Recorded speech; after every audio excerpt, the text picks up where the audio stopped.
Bismillahirrahmanirrahim. Assalamualaikum warahmatullahi wabarakatuh.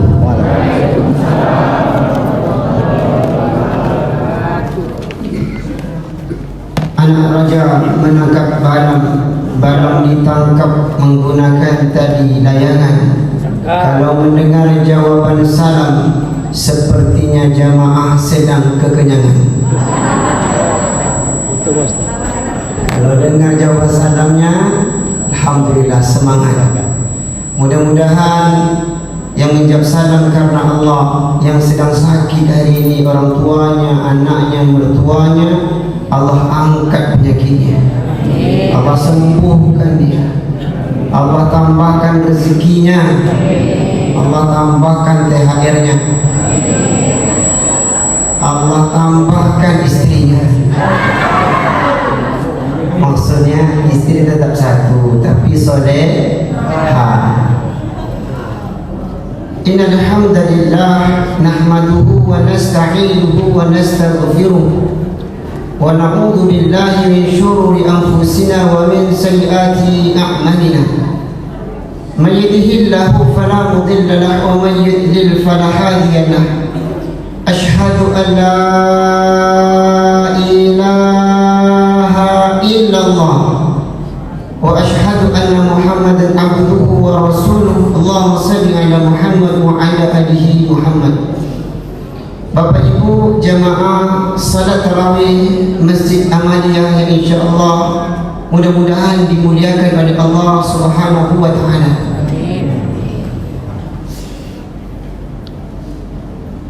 Nama Syamsul Rizal, istri 1, anak 3. Kalau ibu nak cari mudah, kalau mau cari ketik aja pulang dari sini www.youtube.com. YouTube Ustaz dia. Ketik nama Syamsul Rizal. Ada nama Ustaz dalam YouTube tu? Tak ada. Tapi kalau pakai keyword ada, kodenya ada. Syamsul Rizal, acara penyejuk kolbu setiap pekan keempat hari Senin jam 10 pagi sampai jam 10.30 live TVNI. Jadi setelah itu Pak, saya isilah keluar dari studio, isi kajian di Masjid Ama-Ama Wirid Pengajian. Ustaz di TV Ustaz nampaknya agak putih, berdetak hati saya Pak. Sebut aja lah kalau saya hitam. Saya balas dengan hitam-hitam korek api. Walaupun hitam sering masuk TV. Oh, iyalah Ustaz. Kullun amrin zibalin, setiap amal yang baik walam yukhda bihamdillah, kalau tak diawali dengan ucapan alhamdulillah, fahuwa a'ta, amal itu terputus, tak sampai kepada Allah. Maka sama-sama kita mengucapkan kalimat alhamdulillah ya rabbil alamin. Kata para ulama, ditafsirkan alhamdulillah itu punya makna bersyukur kepada Allah. Syukurnya ada 3 tingkatan. Tingkatan pertama itu syukur karena agama. Tingkatan kedua syukur karena iman. Tingkatan ketiga syukur karena sehat. Di dalam Al-Quran Allah Subhanahu wa ta'ala berfirman, inna dina indallahil Islam. Agama yang benar di hadapan Allah hanya Islam. Maksud ayat ini, tak ada agama lain. Tak ada posisi agama 2, 3, 4, 5, 6, tak ada. Cuman hanya ada Islam. Dalam hadis yang sahih, Rasulullah SAW bersabda, Ra'sul amril Islam, segala kepala urusan adalah Islam. Wa amuduhu salat, tiangnya adalah salat. Wa dirwatuhu sanamihil jihad, puncaknya adalah jihad. Ditafsirkan oleh para ulama hadis, makna hadis ini, kalau agama dijadikan rujukan, kalau agama dijadikan pegangan, kalau agama dijadikan imam, demi Allah orang ini akan selamat. Agama mengatakan kalau ini adalah A, sampelnya saja, ini adalah A, itu haram, maka tinggalkan dan jauhi, di dalamnya pasti terdapat mudarat. Saya ulang sekali. Kata agama, kalau A ini adalah haram, maka tinggalkan, karena di dalamnya pasti mendatangkan mudarat. Sedangkan B, kata agama ini adalah halal, maka dekati dan tunaikan, di dalamnya pasti terdapat manfaat. Jadikan status ayat. Contoh, example. Kata istri saya itu example, dia jauh agak-agak dari Bangkok sana, tinggal Bangkinangko. Contoh, ada Pak RT kita Pak. Assalamualaikum Pak RT. Mana Pak RT? Masya Allah, sehat Pak RT. Mudah-mudahan dengan hadirnya Pak RT semakin senyum jamaah. Ini jamaah kita makin bertambah sapnya ke depan atau berkurang nih? Tambah ya, bertambah hilang. Karena malam hari ini Ustaz, banyak jamaah kami yang iktikaf. Di mana iktikafnya? Alhamdulillah di Living Ward dan SKA. Contoh, kata PRT setelah Idul Fitri, warga berjalan di rumahnya. Assalamualaikum PRT. Waalaikumsalam. Ada sekitar 5 warga yang berjalan dan silaturahim. Masuklah tadi. Sebelum masuk, PRT mengulurkan tangan, disambut tangan sama warga. Berlakulah hadis Rasulullah, barang siapa yang bersalaman karena Allah, menyambung silaturahim, man ahabba ayyubsatu alaihi fir rizki wa ayyusa'allahu fi athari falyasil rahimahu. Maka ketika dia menyambung silaturahimnya, memperpanjang umurnya, mereka bergugurlah dosa-dosa mereka. Setelah itu lepas. Lalu ternyata keluarga membawa bininya masing-masing. Setelah bersalaman dengan 1, 2, 3 warga, ternyata bolehkah Pak RT menyodorkan tangan kepada bini warga? Mohon maaf RT, mohon maaf. Bolehkah? Boleh? Boleh, tapi tak boleh bersalaman. Berlakulah hadis tadi, Rasul Amril Islam. Kalau di dalamnya ada halangan, di dalamnya ada rintangan yang diharamkan, tinggalkan. Sebab Pak RT dengan tetangga itu bukan mahram. Kalau mereka saling sentuhan, maka hukumnya haram. Status haramnya adalah dosa besar. Pas saya ngisi satu kajian, Ustaz, kata jemaah, saya segan Ustaz kalau tak bersalaman sama warga, dikiranya saya sombong. Saya tunjukkan dengan beberapa contoh analogi. Pak, kalau ini, saya cabut satu tisu, kalau ini gulai kambing, halal atau haram? Halal. Belum tahu. Kalau kambingnya mencuri, haram. Okeylah, ini kambing yang halal. Kita letakkan kambing yang halal. Di sini ada, mohon maaf, binatang yang haram. Apa binatang yang haram? Kalau dimakan haram. Sesuatu yang halal dipegang tapi tak boleh dimakan. Kucing, gulai kucing, mohon maaf, atau gulai anjing. Kita ambil satu gulai ini dengan 1 sendok, kita pindahkan ke gulai kambing. Bolehkah kita memakai gulai kambing? Apa kata jemaah? Tak boleh. Sebab kenapa? Kami menganut hukum agama. Ini dilarang oleh agama. Berlakulah yang tadi. Kalau menyentuh perempuan itu halal, itu yang mahramnya. Kalau yang haram, tetangganya. Jadi hari ini kita sudah dapat berlaku hadis. Apa kata Rasulullah di dalam hadis yang sahihnya? Seseorang lebih mulia ditusuk dengan besi panas dari api neraka, dari jidat, kalau tak tahu jidat kening, tembus ke belakang. Lebih mulia ditusuk dari besi panas dari api neraka daripada, kata Rasulullah, dia menyentuh perempuan yang bukan mahram dia. Sampai-sampai Umar bin Khattab berkata, aku lebih mulia melewati di depan harimau serigala yang buas daripada aku melewati di depan yang perempuan yang bukan mahramku. Ustaz, macam mana lah Ustaz, kata salah seorang, bukan jemaah kita. Kalau nengok bini orang meniti air liur, nengok bini sendiri meniti air mata. Tapi itu jamaah dua. Pada jemaah sini orang soleh dan soleha. Allahumma salli ala Muhammad wa ala alihi Muhammad. Berapa menit imam? Kita biasa 15 menit. Ya, 15 menit. Sudah sampai pula membuka 5 menit. Tinggallah 10 menit lagi. 9 menit isi, 1 menit penutup. Baik. Malam hari ini saya tak sama masuk ke kampus. Di hadapan saya ada mahasiswa, saya mengajarkan mereka 1 jam 45 menit 2 SKS. Malam hari ini tak sampai karena sebab tak ada layak saya untuk mengajar. Malam hari ini hanya kita diingatkan oleh hadis yang sahih. Kata Rasulullah sallallahu alaihi wasallam, ad-dinu nasihah. Agama itu adalah nasihat. Kalau yang bicara di depan orang tua hormati.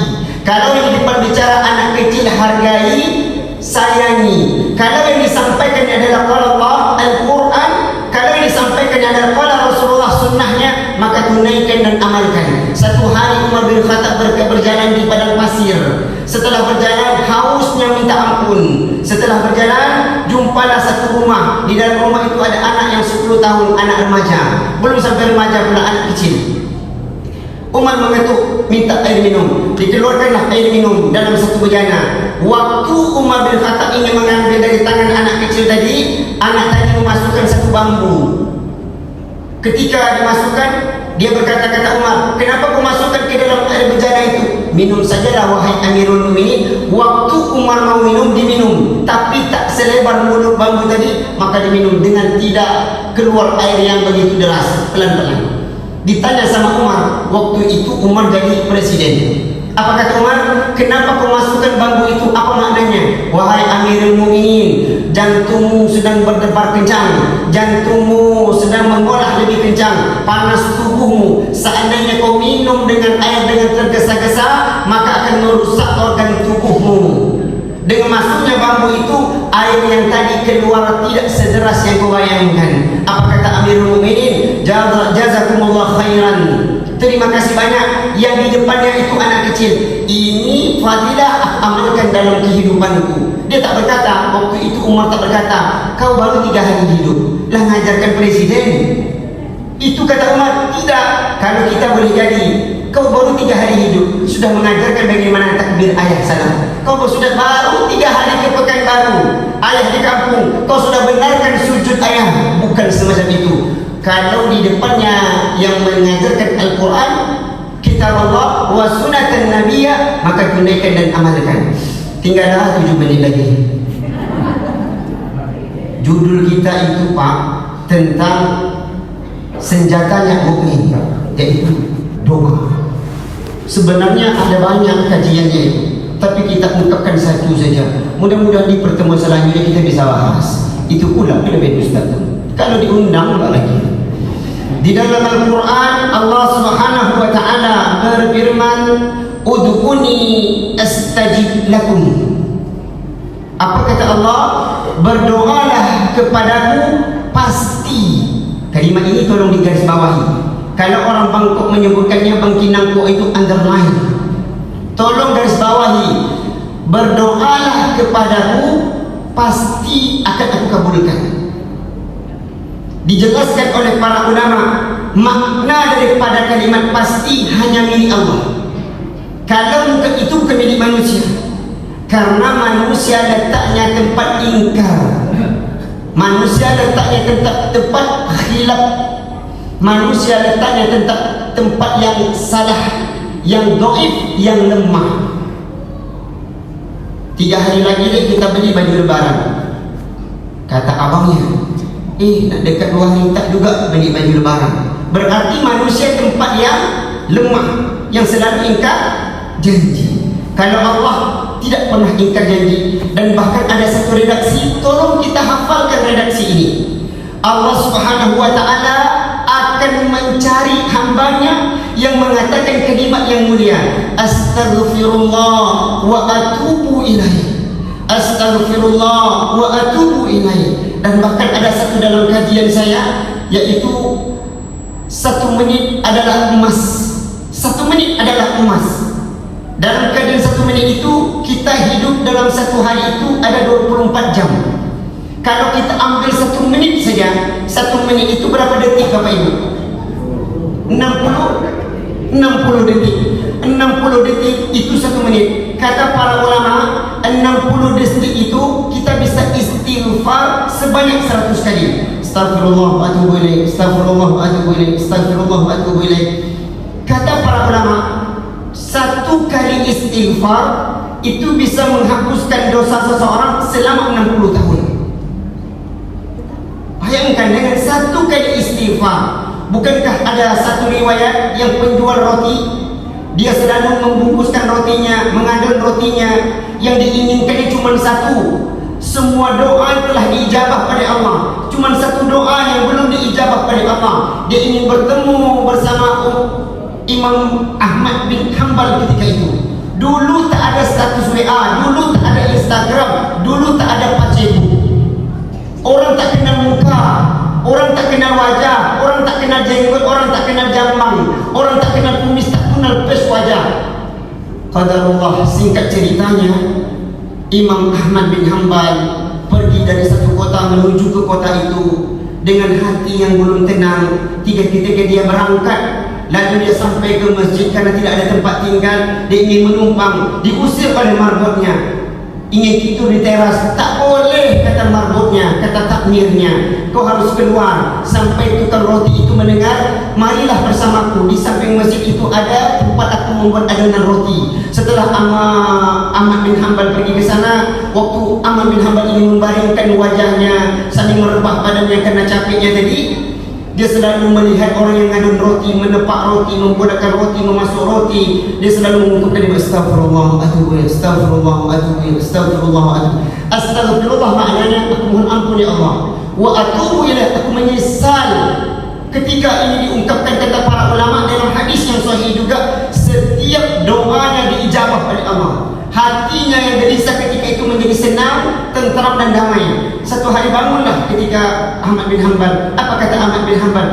Apa doamu yang belum pernah terijabah dalam masa istighfarmu? Apa jawaban tukang roti tadi?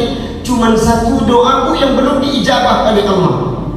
Apa dia? Aku ingin bertemu imam besar, imam mazhab Ahmad bin Hanbal. Seketika baring langsung duduk. Allahu Akbar. Inilah yang istighfarmu menyebabkan aku terjun pergi dari satu kota ke kota lain. Dengan istighfarmu aku diusir oleh marbot hingga ke teras. Dengan istighfarmu aku tidur di teras akan diusir. Dengan istighfarmu Allah hadirkan aku di rumahmu, di depan mataku. Apa kata Ahmad bin Hanbal? Akulah yang engkau cari. Ternyata setelah ini ditafsirkan oleh para ulama, syarat doa yang diijabah oleh Allah dengan hati yang ikhlas. Seseorang kalau menyampaikan dari hati, maka pastilah akan menembus ke hati. Kalau kau bicarakan di hatinya, maka dia akan menjadi milikmu selama-lamanya. Itulah dengan kekuatan doa. Yang kedua kata para ulama, yaitu mereka tak mengenakan dan tak memakai dan tak akan mendekati perkara yang haram. Makanan yang haram mereka tak dekati, minuman yang haram mereka tak sentuh, pakaian haram mereka tak gunakan. Apa maknanya? Mencari pekerja yang halal. Semasa hidupnya doanya pasti diijabah oleh Allah kalau di tubuhnya tak ada yang haram. Itu kata kunci. Pakaian tak boleh haram, peci tak boleh haram, beli gigi palsu tak boleh haram. Semuanya tak boleh haram. Sebab kenapa? Walaupun sejuta kali kita pergi ke Taif, sejuta kali lalu kita melaksanakan apa namanya, tawaf, sampai di rukun yang mana kita berdoa, Rabbana atina fid dunya hasanah wa fil akhirati hasanah wa qina adzabannar. Tak diijabah oleh Allah kata para ulama. Sebab kenapa? Di tubuhnya masih ada yang haram. Makan sahur pakai terasi, cukup sekian, terima kasih. Dah 15 menit soalnya. Kata jemaah, ikan sepat, ikan gabus lebih cepat, lebih bagus. Ini dah marah sama saya. Kita tutup ke satu pantun lagi. Buah duku, buah durian ditambah dengan buah rambutan. Ternyata Bapak Ibu, itulah buah-buahan. Assalamualaikum warahmatullahi wabarakatuh.